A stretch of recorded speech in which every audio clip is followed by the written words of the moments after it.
দেখতে কি সুন্দর আকাশের মেঘ, যার কোনো তুলনা হয় না।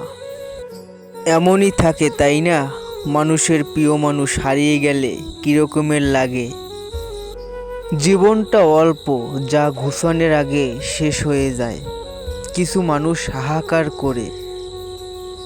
সব মানুষের ভিতরেই কষ্ট লুকিয়ে থাকে, যা কেউই দেখতে পারে না। যা কেউই নীরব থাকে, কেউই উত্তেজনা করে, আবার কেউ মানুষের কাছে প্রকাশ করে দেয়। আসলে পৃথিবীতে কষ্ট নিয়েই বেঁচে থাকতে হয়। কিছুটা সুখ হলেও সেটা সুখের ভিতরে পড়ে না, কারণ সেই সুখ মানুষের রাতের ঘুম কেড়ে নেয়।